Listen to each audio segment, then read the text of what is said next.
अपनी पत्नी सहित भारत भ्रमण पर निकले। जितने तीर्थ हैं भारत के, सब जगह गए, सब जगह दर्शन करके आए।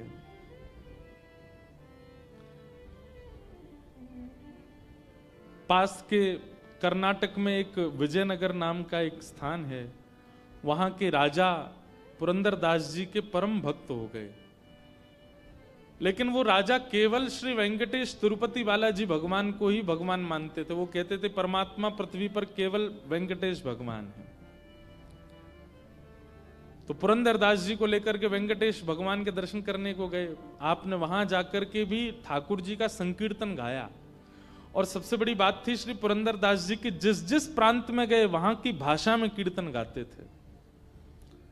कर्नाटका में, मलयालम में, कन्नड़ में, तेलुगु में, मराठी में, बंगला में, उड़िया में, सारे भाषाओं में आपने, मतलब कैसा दंड भोगा इन्होंने कि ऐसे नहीं ठाकुर जी ने कह दी तीर्थ चले जाओ तो सबरे तीर्थ घूम आए एक साथ ही। उस तीर्थ में जाते, वहां तीर्थ में जाके वहां की जो भाषा है उस भाषा को सीखते और फिर उस भाषा को सीख के वहां की भाषा में एक पद बनाते, पद ठाकुर जी को निवेदित करके तब अगले तीर्थ में जाते। ऐसे श्री पुरंदरदास जी ने अपने दंड को स्वीकार किया। कितनी बड़ी बात है। हमारे यहां कैसा होता है, समझ में आए बात तो ताली बजाओ, नहीं तो सुन लो। हमारे यहां कैसा होता है कि हमें अगर माता पिता दंड देते हैं, हम उसमें भी ये सोचते हैं कि इसमें और क्या छूट मिल सकती है हमें। बच्चों को कई बार स्कूल में पनिशमेंट मिलता है, चलो हाथ खड़े करके बाहर चले जाओ। टीचर को लगता है बाहर भेज देना बहुत घातक है, इस बच्चे को थोड़ी अंदर फील होगी कि मुझे क्लास से बाहर कर दिया। पर बाहर जाके बच्चा बड़ा खुश होता है, वो हाथ नीचे और कर लेता है, और कभी यूं से यूं कर लेगा, ऐसे से ऐसे कर लेगा। हमको भी खूब पनिशमेंट मिले ना स्कूल में। क्लास में खड़े रखना वो ज्यादा घातक है, क्योंकि हाथ नीचे होता है तो टीचर चिल्लाते हैं सीधे करो। इससे बढ़िया तो बाहर भेज दे, बढ़िया है, नजारा दिखता रहता है, ठंडी हवा लगती रहती है, आने जाने वाले बच्चों से थोड़ी बातचीत भी हो जाती है। हम लोग कैसे दंड लेते हैं, जो दंड हमको मिला है उसमें भी हम कटौती करते हैं, उसमें भी हम थोड़ी बहुत रिलीफ कैसे मिले ये देखते हैं। पर भक्त ठाकुर जी के द्वारा प्रदत्त दंड को भी उत्सव मना देता है। पुरंदरदास जी ने उस दंड को उत्सव मना दिया। ठाकुर जी ने कहा हर तीर्थ का दर्शन करके आओ, भारत में जितने तीर्थ हैं सब जगह जाओ। उस तीर्थ में जाते और इतने दिन रहते कि वहां की भाषा आ जाए, और फिर उस भाषा में एक पद बनाते, ठाकुर जी को निवेदित करते, निवेदित करने के बाद फिर प्रणाम करके अगले तीर्थ में जाते। एक अच्छा खासा समय तीर्थ में व्यतीत करते। ऐसे श्री पुरंदर जी। तो तिरुपति बालाजी विजयनगर के राजा इनको ले गए, बोले यही परमात्मा है। तो एक बार इन्होंने कहा देखो ये परमात्मा है, और शास्त्रों में भी पता वर्णन है तिरुपति बालाजी साक्षात परमात्मा है। यदि साक्षात भगवान श्री वैकुंठ यदि कहीं है तो तिरुपति है। लेकिन श्री पुरंदर जी बोले कि हमारे पंढरपुर में श्री पंढरीनाथ भगवान, एक बार उनका दर्शन करो।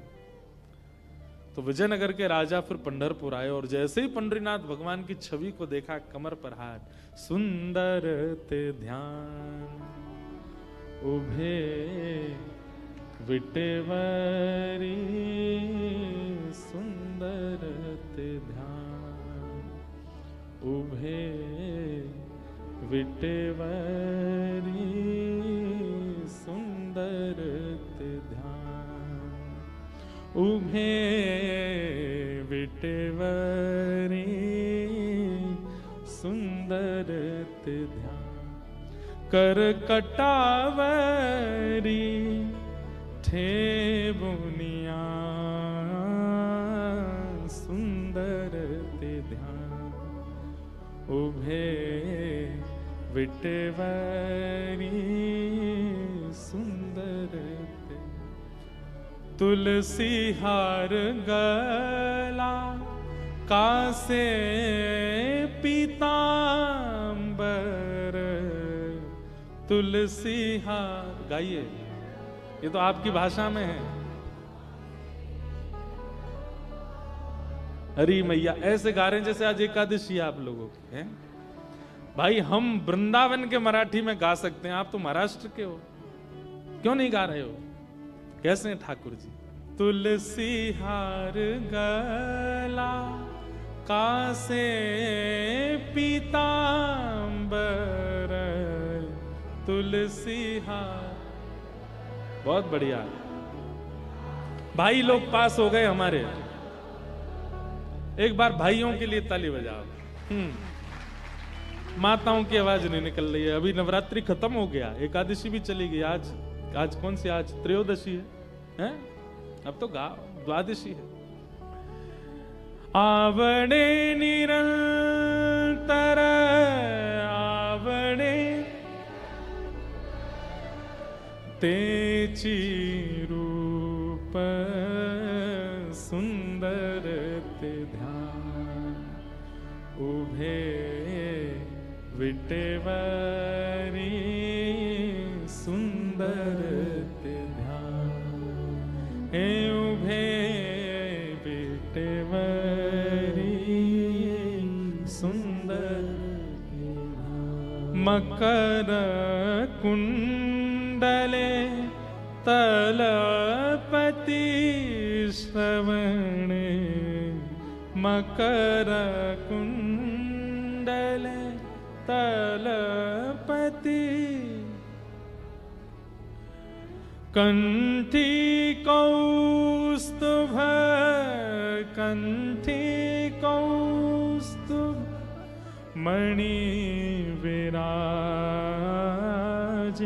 सुंदर ते ध्यान, उभे विटेवरी सुंदर। तुका मणे माझे हेची सर्व सुख, तुका मणे माझे हेची सर्व सुख, पाहिन श्रीमुख पाहिन श्रीमुख, आवणिने सुंदर ते ध्यान, उभे विटेवरी सुंदर ते ध्यान। आपको बताऊं, हम तो अपना काम पूरा कर रहे हैं। जैसे पुरंदर जिस नगर के ठाकुर जी के दर्शन करने जाते हैं उसी प्रांत की भाषा में कीर्तन कर देते हैं। हम जगन्नाथपुरी जाते हैं तो वहां उड़िया में कीर्तन सुनाए जाते ठाकुर जी को। महाराष्ट्र आए तो अब यहाँ मराठी में गा देंगे। अभी हम गुजरात जा रहे हैं, यहाँ से कथा करें, वहां गुजराती में गाएंगे। हम तो पुरंदर दास की तरह अपनी लीला कर रहे हैं पूरी। आप सोचो, महाराष्ट्र में रह के मराठी नहीं गा रहे हो, लेकिन आप सब जब गा रहे थे ना, एक एक रोआ खड़ा हो रहा था। गाया कीजिए। देखो, दुनिया के लिए नहीं गाना है, दुनिया के लिए नहीं नाचना है, दुनिया के लिए ना रोना है, दुनिया के लिए ना चलना है, दुनिया के लिए ना सजना है, ना संवरना है। ये सारे गुण केवल ठाकुर जी के लिए करना। गाना भी उन्हीं के लिए, नाचना भी उन्हीं के लिए, हंसना भी उन्हीं के लिए, हंसाना भी उन्हीं के लिए, सजना भी उन्हीं के लिए, सब कुछ उन्हीं के लिए करो। यही भक्त का स्वरूप होता है। विजयनगर के राजा ने जैसे ही पंडरीनाथ भगवान का दर्शन किया, आहा, वो तो मोहित हो गया। वो कहते हैं फिर लीला हुई, ठाकुर जी फिर कुछ दिन विजयनगर में विराजे उस राजा के सुख के लिए। कथा है और गुरुजनों से सुन के फिर सुनाऊंगा उसको।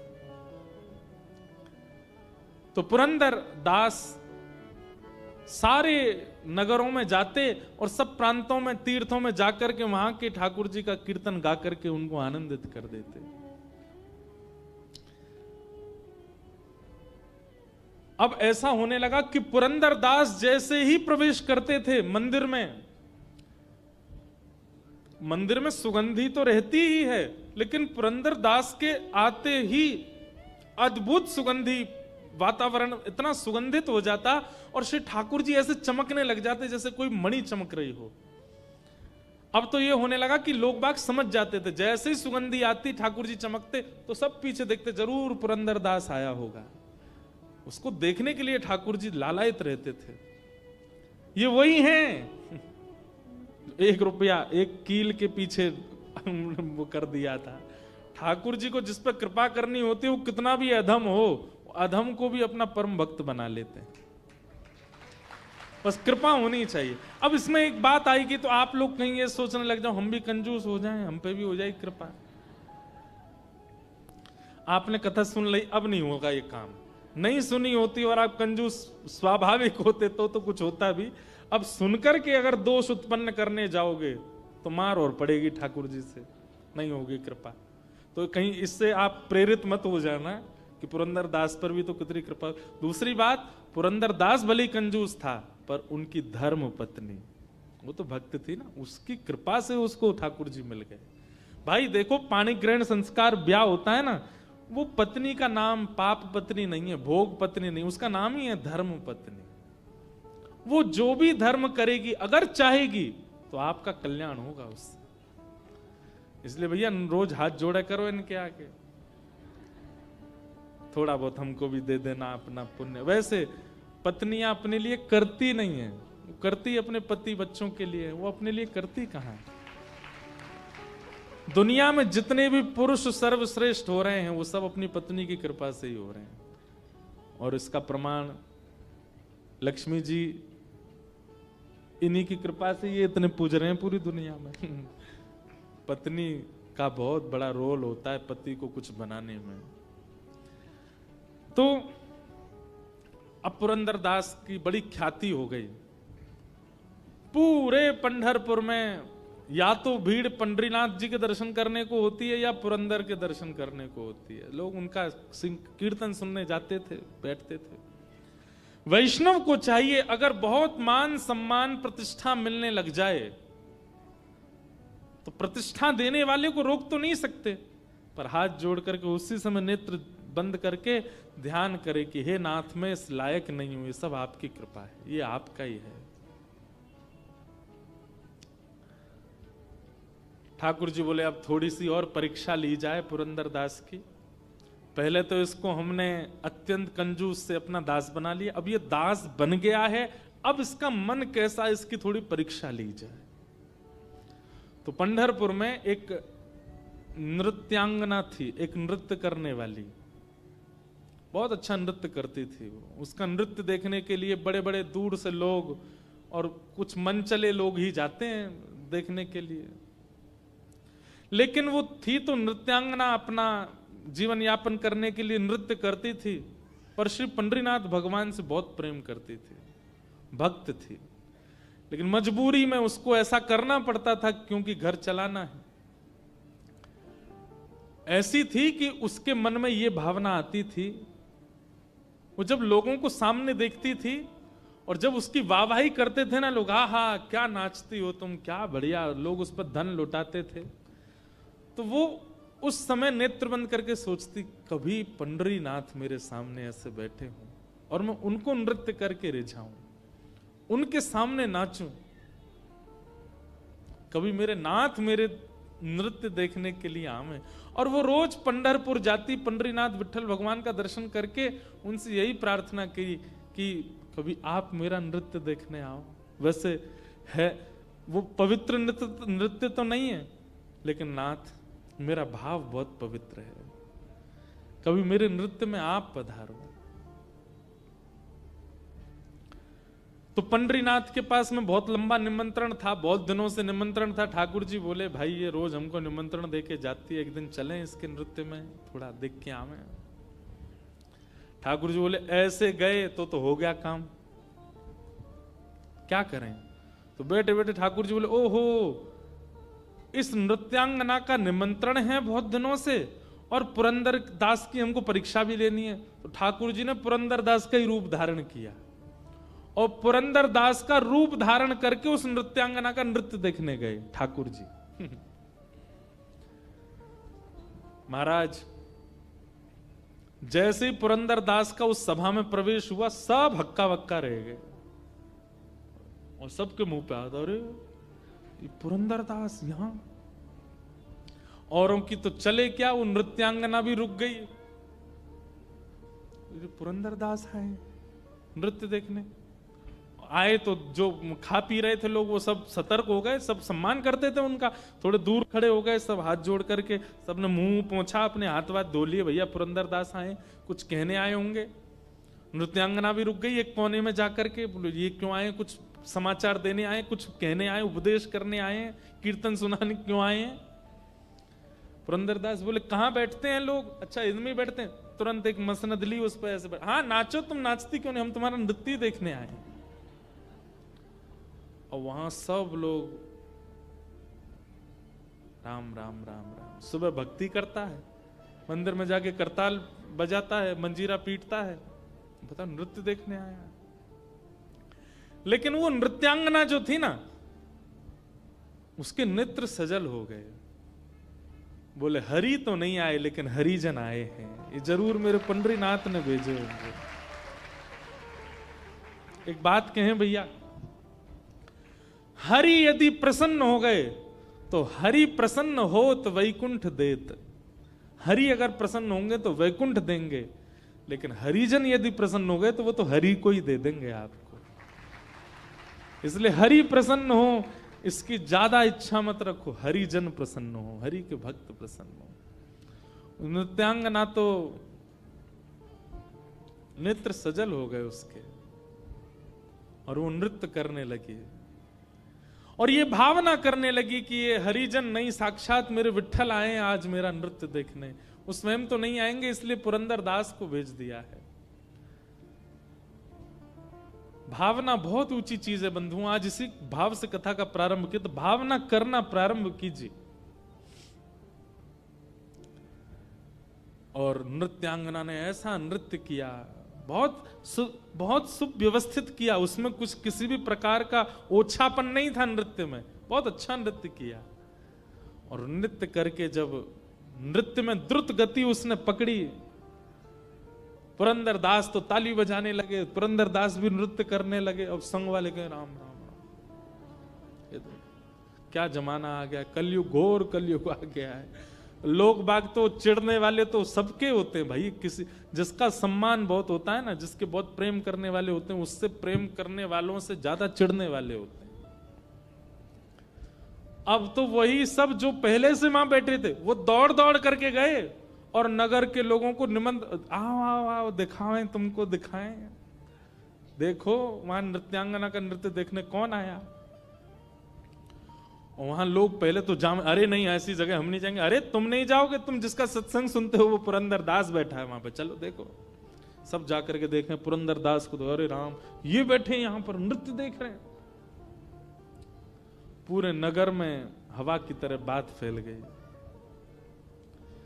कथा के बड़े बड़े पोस्टर लगा दो तो भी आदमी 8:30 के बाद ही आएगा। और कहीं ऐसे कृत्य चलते हो, कहीं तमाशा चल रहा हो, कहीं पर उल्टे सीधे कृत्य चल रहे हो, बिना निमंत्रण के लोग पहुंच जाते हैं, बिना पोस्टर के लोग पहुंच जाते हैं। जगह नहीं बचती महाराज, तिल नहीं रखा जाएगा वहां पे, अड़मड़ के लोग पहुंचते हैं। और बुरा नहीं मानिएगा, माताओं की संख्या सत्संग में ज्यादा, भाइयों की संख्या ऐसी जगह पे ज्यादा होती है, सबसे ज्यादा वहीं पहुंचेंगे। दुर्भाग्य। एक पद मुझे याद तो आ रहा है पर अभी नहीं गाऊंगा, थोड़ी देर में सुनाता हूं। कबीरदास जी का पद मुझे याद दिला देना, कबीरदास जी का पद गाना है, गाऊंगा। तो सब लोग देखने लगे। पुरंदर दास जी बोले वाह वाह वाह वाह, आनंद आ गया, क्या नृत्य किया तुमने, मैं कुछ देना चाहता हूं, कुछ है नहीं मेरे पास, क्या करूं। तो अपना सोने का कड़ूला उतार करके और उसको दे दिया, लो तुम्हारा, और दे करके चले गए। लोग बाग क्या कहें, अरे राम कितना गलत हुआ। लेकिन वो कड़ूला पुरंदर दास का नहीं था, श्री विट्ठल भगवान का था। और दे करके ठाकुर जी तो मंदिर में जाके व्यवस्थित हो गए, परीक्षा भी हो गई और निमंत्रण भी स्वीकार हो गया, दोनों काम कर आए। ठाकुर जी के चक्कर में पड़ मत जाना, किसी दिन बहुत खेलते हैं इन जैसा खेल कोई नहीं खेलेगा। प्रार्थना तो करना कि एक बार तो खेल के दिखाओ ठाकुर जी कैसे कहो, ऐसा खेलेंगे महाराज। विराट कोहली वगैरह एक तरफ, ठाकुर जी की बैटिंग के आगे सब पीछे हैं, ऐसा खेलते हैं। अब स्वयं जाकर के रुक्मणी जी से बोले आहा अब बढ़िया नींद आएगी हमको। क्यों? बोले बहुत दिन से बुला रही थी, उसके यहाँ भी हुआ है, वो पुरंदर दास के हमको मन की स्थिति पहचाननी है, वो काम भी कर आए। रुक्मणी जी बोली ऐसा क्या किया? बोले रोहन दो, सूर्योदय होते ही पता चलेगा। दूसरे दिन सूर्योदय हुआ। अब क्या था कि लोग बाग बातें तो बना रहे थे पुरंदर दास की, लेकिन कोई कहीं बड़ी जगह से उछले तो इस पर थोड़ा रोष दिखाया जाए। उस समय फोन तो होते नहीं थे, किसी ने वीडियो बना के वायरल कर दी हो। अब सब आंखों से देखी जिनकी थी वो थी। सब प्रतीक्षा कर रहे हैं बात। आज पुरंदर दास जी अपने घर से निकले, जो प्रणाम करने वाले थे वो भी कह रहे थे पुरंदर दास बोले भाई रामकृष्ण हरि। तो पुरंदर दास बोले ऐसा क्या हो गया भाई, आज ये रामकृष्ण हरि भी नहीं बोल रहा कोई हमसे। लेकिन किसी ने कोई एक्शन नहीं लिया, सब बस उनको नजरअंदाज कर रहे थे। पुरंदर दास बोले होगी कोई बात। अब बात कहां से हुई कि मंदिर जैसे खुला, ठाकुर जी का श्रृंगार हुआ, एक हाथ का कड़ूला नहीं है ठाकुर जी का। पुजारियों ने सारी तिजोरियां देख ली, गर्भगृह पूरा छान मारा, कहीं भी ठाकुर जी का कड़ूला नहीं मिला। अब ये बात निकल के मंदिर से बाहर आई, पूरे नगर में हल्ला हो गया, भैया ठाकुर जी का कड़ूला खो गया है, चोर है कोई, नगर के सारी नाकाबंदी कर दो, बाहर कोई निकलने ना पाए।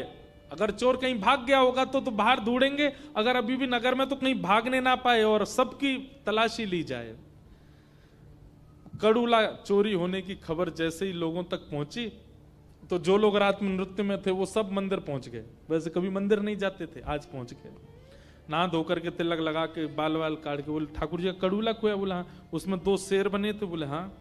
उसमें कुछ ऐसा? बोले हाँ। अरे ये तो कल रात में पुरंदर दास पहन के घूम रहा था। बोले पुरंदर दास वो तो परम भक्त है भगवान। अरे भक्त, गली गली के आदमी से पूछ लो कैसा भक्त है वो, हमने अपनी आंखों से देखा कल उसको।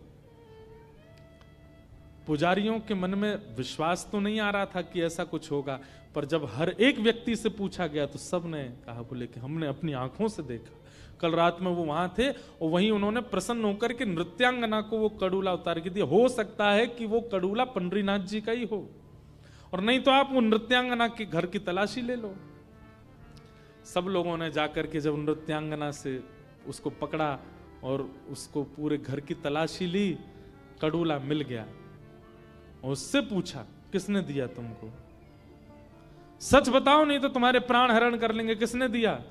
सबने देखा तो था, पर तुम प्रमाणित करो किसने दिया। उसने कहा कल परम भागवत श्री पुरंदर दास जी आए थे मेरा नृत्य देखने, मेरे लिए तो साक्षात विट्ठल ही आए थे, उन्होंने मुझे दिया।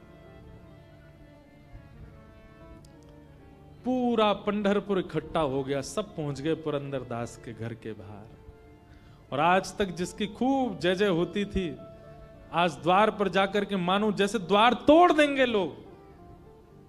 पहले से ही सब खुंदस में बैठे थे कि ये नृत्यांगना के यहां जाते हैं और फिर चोरी भी करते हैं। एक साथ इतने सारे इल्जाम लग गए। पुरंदर दास निकल करके आए तो किसी ने भी कुछ पूछा नहीं, उनके गलेवान पकड़ा और खींच करके ले गए। बोले ढोंगी पाखंडी नाटक करता है ठाकुर जी के आगे, तेरे पूर्व के किस्से सुने हमने, तू कितना बड़ा कंजूस था, और तू यहां आकर के अपने उन पुराने उन भावों को धोने के लिए यहां पर आकर के बहुत बड़े बड़े कीर्तन करने लग रहा है। और श्री ठाकुर जी के मंदिर के बाहर के एक स्तंभ से उनको बांध दिया,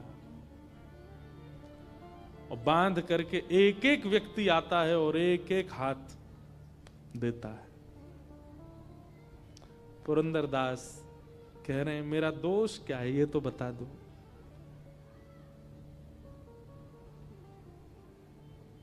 लोग कहते हैं तू दोष पूछता, तुझे नहीं पता तूने क्या किया, और मारो इसको। वही मनचले व्यक्ति जो रात को वहां नृत्यांगना के यहां जाते थे, वे सब आज लाइन में खड़े हैं पुरंदरदास के मारने के लिए।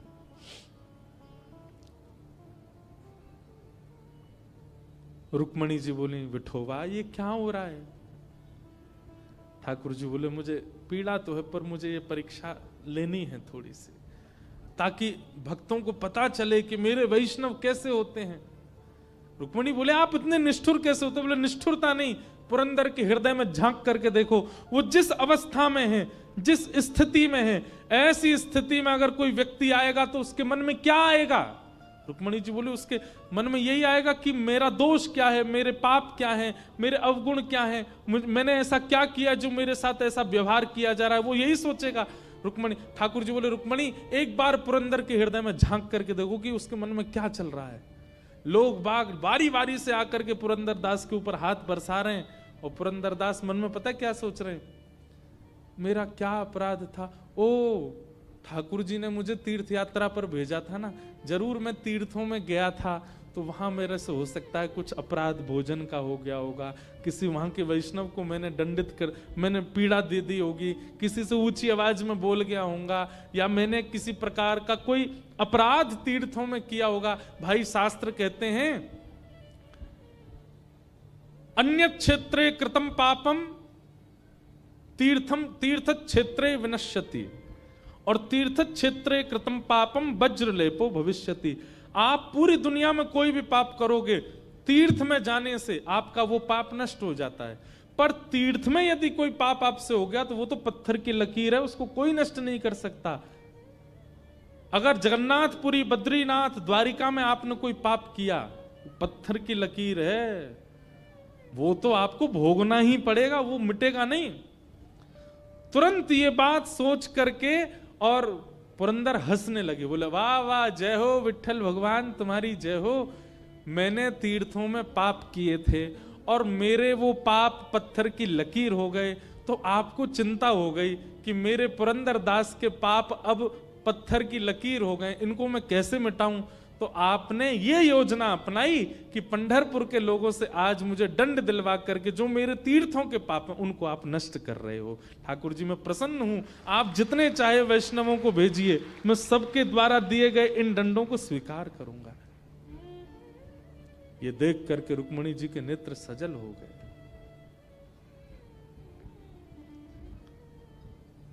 सुनने में बहुत आसान लग रहा है बंधुओं, हमारी कोई गलती नहीं होती और हमारी मां यदि बोल देती है ये तू नहीं किया होगा, हम बरस जाते हैं उनके ऊपर। पत्नी की कोई गलती ना हो और पति कुछ कह दे तो पत्नी 4 दिन तक बात नहीं करती पति से। हम लोग एक गलत इल्जाम हम पर लग जाए उसके लिए हम संबंध तक तोड़ने को राजी होते हैं। भाई भाई को छोड़ने को तैयार होता है, पति पत्नी एक दूसरे का त्याग कर देते हैं, बच्चे माता पिता का त्याग कर देते हैं। लेकिन यहां पुरंदर दास को अपना दोष नहीं पता और ऐसी स्थिति में भी उन पर बरसाए जा रहे हैं सबके हाथ, और वो खुद ही सोच रहे हैं मेरा दोष क्या होगा, और खुद ही सोच रहे हैं कि ये मेरे साथ, मैं तो निवृत्त किया जा रहा हूं, मैंने जरूर दंड पाप किया होगा, विठ्ठल भगवान को चिंता होगी इसका पाप कैसे दूर हो, इसलिए इन सब से पिटवा के मेरा पाप दूर कर रहे हैं। वो तो अच्छा है, मैं पिट लेता हूं। ये श्री पुरंदरदास जब रुक्मणी जी ने देख लिया, पंडरीनाथ भगवान के आगे हाथ जोड़े, मैंने देख लिया नाथ, मैं आपसे प्रश्न करती रहती हूं कि ऐसा क्या है इन भक्तों में, इनका नाम गुणगान गाते हो आप, रात भर करताल बजा करके घुंघरू पहन करके नृत्य करते हो, ऐसा क्या करते हैं भक्त? केवल भोगी तो लगाते हैं, तिलक ही तो अर्पित करते हैं, आपको आके प्रणामी तो कर देते हैं, माला ही तो पहना देते हैं, और क्या करते हैं? आज आपने मुझे दिखा दिया कि भक्त कैसे होते हैं नाथ, अब रोकिए, मुझसे देखा नहीं जा रहा है। और तभी मंदिर के गर्भगृह के भीतर से श्री पांडुरंग भगवान बोल पड़े, अरे पंढरपुर वासियों सावधान हो जाओ, तुम जिस पुरंदर को स्पर्श कर रहे हो, जिस पर तुम हाथ बरसा रहे हो, ये उसका अपराध नहीं है। रात्रि में उस नृत्यांगना का निमंत्रण स्वीकार करने मैं ही गया था, पर मैं अपने रूप में नहीं जा सकता था, इसलिए मैं पुरंदर दास का रूप धारण करके गया था, मैंने ही उसको अपना कड़ूला दिया था, उसको कुछ मत कहो। ये सुन करके सब लोग रोने लगे, सब दंडवत हो गए, पुरंदर दास जी को हृदय से लगाने लगे। जहां जहां उनको चोट आई थी सब पुजारी जन बैठ कर के उनको मल्लम पट्टी करने लगे और सब श्री पंडरीनाथ भगवान के आगे नतमस्तक हो गए। जय हो विट्ठल भगवान, आपकी जय हो। ऐसे हमारे ठाकुर जी, ठाकुर जी तो जो करें सो करें, पर भक्त की स्थिति देखो। हम अपने आप को भक्त कहते हैं, मत कहा कीजिए भक्त। हम सहन करना जानते नहीं, हम लोग इस स्थिति में रह नहीं सकते, हम भक्त कहते हैं अपने आप को। ऐसे श्री पंडरीनाथ भगवान को हम बारंबार प्रणाम करते हैं। बोलो पुरंदर दास की, पुंडलीक वरदा श्री हरि विठल ज्ञान देव तुकाराम, श्री पंडरीनाथ भगवान की जय। जय श्री राम, जय जय श्री राम, जय जय श्री राम। ऐसे ठाकुर जी को हम बारंबार प्रणाम करते हैं। और भी ठाकुर जी के मंगल चरित्र सब हम सुनेंगे। बंधुओं, कल से प्रयास कीजिए कि आप सब 6 बजे ही, उससे पहले ही यहाँ आ जाएं, ताकि 9 बजे तक कथा का विश्राम हो और खूब भाव से हम लोग कथा पूरी करके फिर यहाँ से जा सकें। आइए कुछ पंक्ति वृंदावन रसामृत पद की गा करके हम लोग कथा को विश्राम देंगे। श्यामा हृदय कमल सो प्रगट्यो, श्यामा हृदय कमल सो प्रगट्यो, राधा हृदय कमल सो प्रगट्यो, राधा हृदय कमल सो प्रगट्यो, और श्याम हृदय तू भाई, वृंदावन मेरो वृंदावन, वृंदावन मेरो वृंदावन, हे श्री वृंदावन प्यारो वृंदावन, श्री वृंदावन प्यारो वृंदावन, जिनकी कृपा से यह रस प्रगट्यो, वृंदावन अभिराम,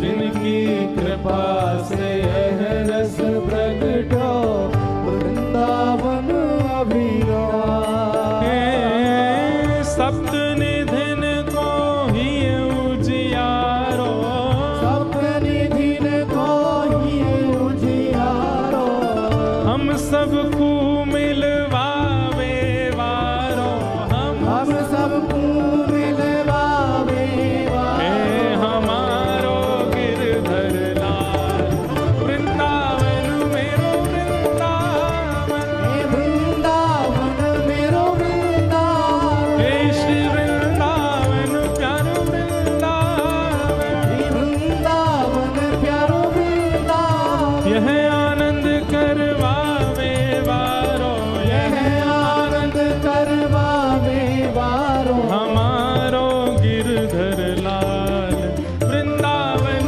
मेरो वृंदावन, वृंदावन मेरो वृंदावन, हे श्री वृंदावन प्यारो वृंदावन। श्री वृंदावन प्यारो वृंदावन। एक पंडरीनाथ भगवान के लिए भी हमने 2 पंक्ति लिखी हैं, वो भी गाओ। पुंडलीक की सेवा भाव सो प्रगटे रुक्मणी नाथ, पुंडलीक की सेवा भाव सो प्रगटे रुक्मणी नाथ, हे पुंडलीक की सेवा भाव सो प्रगटे रुक्मणी नाथ, पुंडलीक की सेवा भाव सो प्रगटे रुक्मणी नाथ, निज कर किए कमर पर ठाड़े, निज कर किए कमर पर ठाड़े, निज कर लिए कमर पर ठाड़े, निज कर लिए कमर पर हो ठाड़े, कहलाए विठल नाथ, वृंदावन मेरो वृंदावन,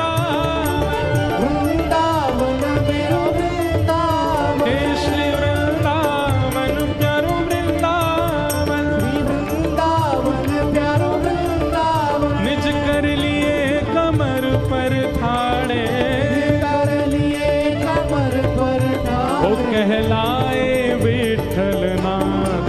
वृंदावन मेरो वृंदावन, वृंदावन मेरो वृंदावन, हे श्री वृंदावन प्यारो वृंदावन, वृंदावन प्यारो वृंदावन। जय राधे राधे, राधे राधे, श्री राधे राधे, राधे राधे, जय राधे राधे, जय राधे राधे, श्री राधे राधे, श्री राधे राधे, जय राधे राधे, जय राधे